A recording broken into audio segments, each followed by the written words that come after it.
আসসালামু আলাইকুম রহমতুল্লাহ। সম্মানিত ভিউয়ার্স, আশা করি আল্লাহর রহমতে আপনারা সকলে ভালো আছেন। ভিউয়ার্স, আপনারা জানেন যে কয়েকদিন আগে ইন্ডেক্সধারী শিক্ষকদের বদলি নীতিমালা চূড়ান্ত করেছে, কিন্তু বদলি নীতিমালা চূড়ান্ত করার পরে কিছু শর্ত বেঁধে দিয়েছে। সেই শর্তগুলো নিয়ে আজকে আমি আপনাদের সঙ্গে আলোচনা করব। শর্তগুলো জানতে আমার চ্যানেলের সাথেই থাকুন। তবে ছোট্ট একটি রিকোয়েস্ট, যদি আমার চ্যানেলটি নতুন হয়ে থাকে তাহলে চ্যানেলটি সাবস্ক্রাইব করুন এবং পাশে থাকা বেল আইকনটি বাজিয়ে দিন। চলুন কথা না বাড়ে আসল কথায় যাওয়া যাক। শিক্ষকদের বদলির নীতিমালায় নতুন শর্ত আরোপ করা হয়েছে। এখন থেকে পুরুষ শিক্ষকরা তারা চাকরি জীবনে 2বার এবং নারীরা 3বার বদলির জন্য আবেদন করার সুযোগ পাবেন। সূত্র জানায়, বেসরকারি শিক্ষক নিবন্ধন ও প্রত্যয়ন কর্তৃপক্ষের এনটিআরসির সুপারিশে নিয়োগ পাওয়া ইন্ডেক্সধারী শিক্ষকদের শূন্য পদের বিপরীতে বদলির প্রজ্ঞাপনে নতুন এই শর্ত যোগ করা হয়েছে। সম্প্রতি এই শর্ত যুক্ত করে বদলির নীতিমালা জারি করেছে শিক্ষা মন্ত্রণালয়। এই নীতিমালা অনুযায়ী একজন শিক্ষক কর্মজীবনে সর্বোচ্চ 2বার এবং একজন শিক্ষিকা সর্বোচ্চ 3বার বদলির সুযোগ পাবেন। সম্প্রতি শিক্ষা মন্ত্রণালয়ের মাধ্যমিক উচ্চ শিক্ষা বিভাগের সিনিয়র সচিব সিদ্দিক জোবাইয়ের স্বাক্ষরিত নীতিমালায় থেকে এ তথ্য জানা গেছে।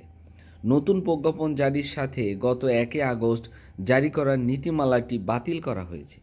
সূত্র জানায়, বদলির সাধারণ শর্তে যেসব বিষয় যুক্ত করা হয়েছে সেগুলোর মধ্যে রয়েছে 15 শর্ত পূরণ করতে পারলে একজন বেসরকারি শিক্ষক এক প্রতিষ্ঠান থেকে অন্য প্রতিষ্ঠানে বদলি হতে পারবেন। এর মধ্যে রয়েছে বেসরকারি শিক্ষক নিবন্ধন ও প্রত্যয়ন কর্তৃপক্ষ এনটিআরসির প্রতিষ্ঠান ভিত্তিক শূন্য পদের চাহিদা বা বিবরণ 15 সেপ্টেম্বরের মধ্যে অনলাইনে প্রকাশ করবে। সেই শূন্য পদের বিপরীতে মাধ্যমিক ও উচ্চ শিক্ষা অধিদপ্তর মাওসি বদলির আবেদন আহ্বান করবে। সমপদে পদ শূন্য থাকা সাপেক্ষে বদলির জন্য 1 থেকে 30 অক্টোবরের মধ্যে অনলাইনে আবেদন করতে পারবে। 30শে নভেম্বরের মধ্যে বদলির আদেশ জারি হবে। 30শে ডিসেম্বরের মধ্যে নতুন কর্মস্থলে যোগ দিতে হবে। আবেদনকারী শিক্ষক তার চাকরির আবেদনে উল্লেখ করা নিজ জেলার বদলির জন্য আবেদন করবেন।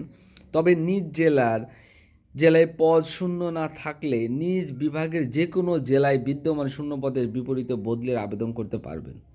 বদলির আবেদনের জন্য চাকরি 2 বছর পূর্ণ হতে হবে। বদলি হয়ে নতুন কর্মস্থলে যোগ দেওয়ার ন্যূনতম 2 বছর পর পরবর্তী বদলির জন্য আবেদন করতে পারবেন। একজন শিক্ষক কর্মজীবনে সর্বোচ্চ 2বার বদলির সুযোগ পাবেন এবং একজন শিক্ষিকা এই সুযোগ 3বার পাবেন। একটি শূন্য পদের জন্য একাধিক আবেদন পড়লে জ্যেষ্ঠতা, নারী ও দূরত্ব বিবেচনায় বদলি অনুমোদন করা হবে। চাকরিতে প্রথম যোগ দেওয়ার তারিখ থেকে সিনিয়রিটি গণনা করা হবে। একটি পদের জন্য প্রতিযোগী সব আবেদনকারী কর্মস্থল একই উপজেলায় হলে তাদের কর্মস্থল উপজেলা কেন্দ্র হতে কাঙ্ক্ষিত উপজেলা কেন্দ্রের দূরত্ব গণনা করে সবার জন্য প্রযোজ্য করতে হবে। একটি পদের জন্য প্রতিযোগী আবেদনকারী বিভিন্ন উপজেলার হলে তাদের কর্মস্থল জেলার কেন্দ্র হতে কাঙ্ক্ষিত জেলার কেন্দ্রের দূরত্ব গণনা করে সবার জন্য প্রযোজ্য হবে। ইচ্ছাকৃত ভুল প্রমাণিত হলে শাস্তি আরোপ করা হবে। এই সকল শর্তগুলো মেনেই বেসরকারি শিক্ষকদেরকে শূন্য পদের বিপরীতে বদলির সুযোগ দেওয়া হবে। তবে ভিউয়ার যারা আমার সাথে ছিলেন তাদেরকে সাথে থাকার জন্য অসংখ্য ধন্যবাদ।